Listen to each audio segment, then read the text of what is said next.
नमस्कार किसान साथियों, हमारे YouTube चैनल अग्रिजीवन फार्मिंग में आपका स्वागत है। आज इस वीडियो में हम बात करेंगे कि यदि आप सुअर की फीड फार्म पर तैयार करते हैं तो सुअर की फीड में कौन कौन से अनाज को कितनी मात्रा में उपयोग करना चाहिए। सुअर की फीड तैयार करते समय सुअर की फीड में 4 घटक ऊर्जा, प्रोटीन, कैल्शियम और फास्फोरस की मात्रा को संतुलित किया जाता है। क्रीपर सुअर, ग्रोअर सुअर, फिनिशर सुअर, ब्रीडिंग सुअर और दुग्ध पिलाने वाली मादा सुअर के लिए फीड में ऊर्जा, प्रोटीन, कैल्शियम और फास्फोरस की मात्रा कितनी होना चाहिए, इसके बारे में हम आने वाले अगले वीडियो में बात करेंगे।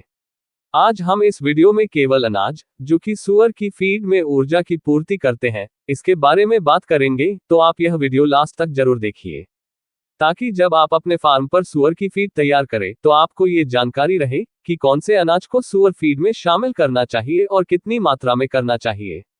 तो हम इस वीडियो पर आगे बात करें, इसके पहले सभी किसान साथियों से हमारा निवेदन है कि यदि अभी तक आपने हमारे YouTube चैनल अग्रिजीवन फार्मिंग को सब्सक्राइब नहीं किया है तो कृपया आप हमारे YouTube चैनल को सब्सक्राइब कर लें, क्योंकि हम इस चैनल पर सुअर पालन से जुड़ी जानकारी के साथ वीडियो लगातार अपलोड करते रहते हैं। जब हम फार्म पर सुअर की फीड तैयार करते हैं तो सुअर फीड के मिश्रण में अनाज की मात्रा 55 से 70% तक होती है।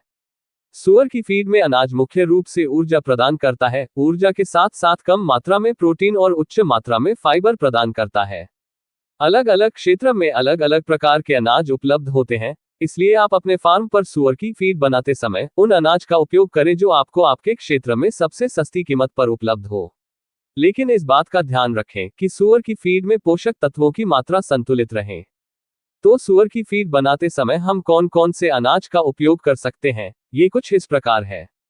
तो सुअर की फीड में उपयोग होने वाला सबसे पहला अनाज है मक्का।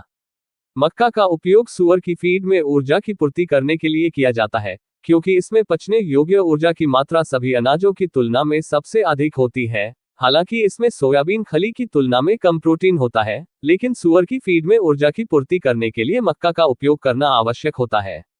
सुअर की फीड में उपयोग होने वाला दूसरा अनाज है ज्वार। ज्वार का पोषण मूल्य मक्का के समान होता है, लेकिन सुअर पालक किसान इस बात का ध्यान रखें कि ज्वार की मीठे सोरगम यानी कम टैनिन युक्त किस्मों का उपयोग इस सुअर की फीड में करें, क्योंकि ज्वार की जिन किस्मों में अधिक टैनिन होता है वह सुअर के लिए कम पचने योग्य होता है, जो सुअर के लिए अपच का कारण बनता है, और सुअर अधिक टैनिन वाले ज्वार के पोषक तत्वों का ठीक तरह से उपयोग नहीं कर पाते हैं। वैसे तो ज्वार की तुलना में मक्का सुअर के लिए बेहतर विकल्प है, लेकिन यदि आपके क्षेत्र में मक्का की कीमत अधिक है, ज्वार की कीमत कम है, तो आप सुअर की फीड में मक्का के स्थान पर लगभग 50% तक ज्वार का उपयोग कर सकते हैं। सुअर की फीड में उपयोग होने वाला तीसरा अनाज है गेहूं। गेहूं भी सुअर की फीड में शामिल किए जाने वाला एक महत्वपूर्ण अनाज है। गेहूं में मक्का की तुलना में कम ऊर्जा होती है, इसलिए इसे सुअर की फीड में अधिक मात्रा में शामिल नहीं करना चाहिए। लेकिन यदि आपके क्षेत्र में मक्का की कीमत बहुत अधिक हो तो गेहूं को मक्का के स्थान पर 20% तक शामिल किया जा सकता है। मक्का की तुलना में गेहूं में प्रोटीन सामग्री आमतौर पर अधिक होती है और पचने योग्य ऊर्जा सामग्री मक्का की तुलना में कम होती है। इसलिए सुअर की फीड में मक्का के स्थान पर गेहूं का प्रयोग करने से प्रोटीन की लागत में काफी बचत हो सकती है। सुअर की फीड में आप गेहूं की जगह गेहूं चापट का उपयोग कर सकते हैं। गेहूं चापट गेहूं का छिलका। सुअर की फीड के लिए गेहूं हमेशा दरदरा पिसा होना चाहिए। सुअर की फीड बनाते समय अनाज को कितना बारीक पिसना चाहिए, इसके बारे में हम आने वाले वीडियो में बात करेंगे। एकदम बारीक पिसा हुआ गेहूं का आटा सुअर के पेट में जाने के बाद मैदे में परिवर्तित हो जाता है, जो सुअर के लिए अपचनीय होगा और यह सुअर के लिए कब्ज का कारण बनेगा। इसलिए गेहूं हमेशा दरदरा पिसा होना चाहिए। सुअर की फीड में उपयोग होने वाला चौथा अनाज है जौ। मुख्य रूप से पश्चिमी देशों यानी यूरोप और अमेरिका में सुअर पालक किसान सुअर की फीड बनाने के लिए जौ का उपयोग करते हैं। यदि आपके क्षेत्र में जौ सस्ती कीमत पर उपलब्ध है तो आप सुअर की फीड बनाने के लिए जौ का उपयोग कर सकते हैं। लेकिन सभी सुअर पालक किसान सुअर की फीड में जौ का उपयोग करते समय इस बात का ध्यान रखें कि जौ में अन्य अनाज की तुलना में उच्च फाइबर सामग्री और कम पचने योग्य ऊर्जा सामग्री होती है। इसलिए हमारी यही सलाह है कि आप जौ को सुअर की फीड में 70% से अधिक शामिल ना करें। सुअर की फीड में उपयोग होने वाला पांचवा अनाज है जई। जई का उपयोग सुअर की फीड में अनाज के रूप में उपयोग किया जा सकता है। यदि आपके क्षेत्र में जई सस्ती कीमत पर उपलब्ध है तो आप जई का उपयोग सुअर फीड में कर सकते हैं, लेकिन सभी सुअर पालक किसान इस बात का ध्यान रखें की जई में उच्च फाइबर होने के कारण इसे ग्रोवर सुअर की फीड में 40% से अधिक और फिनिशर सुअर की फीड में 60% या उससे अधिक शामिल नहीं किया जाना चाहिए। सुअर की फीड में उपयोग होने वाला छठा अनाज है गेहूं का चोकर। गेहूं के चोकर खाद्य कारखाने में गेहूं के खाद्य पदार्थ बनने के बाद जो गेहूं का पदार्थ बचता है उसे गेहूं का चोकर कहते हैं। इसे गेहूं का वेस्ट या गेहूं की चापट भी कहते हैं। गेहूं के चोकर में 80% तक गेहूं का छिलका मौजूद होता है। गेहूं का चोकर गेहूं के मुख्य अनाज की तुलना में सुअर की फीड के लिए अच्छा भोजन है, क्योंकि इसमें गेहूं की तुलना में ज्यादा प्रोटीन होता है और यह गेहूं की तुलना में सुअर के पेट में जाकर मैदे में परिवर्तित नहीं होता है। हालांकि गेहूं के चोकर में फाइबर की मात्रा गेहूं के मुख्य अनाज की तुलना में अधिक होती है, लेकिन ये सुअर की फीड बनाने के लिए चिंता की बात नहीं है, क्योंकि गेहूं के चोकर में मौजूद फाइबर सुअर के लिए पचने योग्य होता है, यानी गेहूं के चोकर में मौजूद फाइबर को सुअर आसानी से पचा सकता है। गेहूं के चोकर में अधिक पचने योग्य फाइबर होने के कारण गेहूं का चोकर सुअर की फीड में उपयोग किया जाने वाला सबसे लोकप्रिय ऊर्जा मंदक है। जब हम सुअर की फीड में अधिक मक्का का उपयोग करते हैं तो फीड में पचने योग्य ऊर्जा अधिक हो जाती है, इसलिए फीड में ऊर्जा को संतुलित करने के लिए फीड में गेहूं का चोकर उपयोग किया जाता है। सुअर की फीड में उपयोग होने वाला छठा अनाज है मक्के की भूसी। खाद्य कारखाने में मक्के के खाद्य पदार्थ बनने के बाद जो मक्के का वेस्ट पदार्थ बचता है उसे मक्के की भूसी कहते हैं।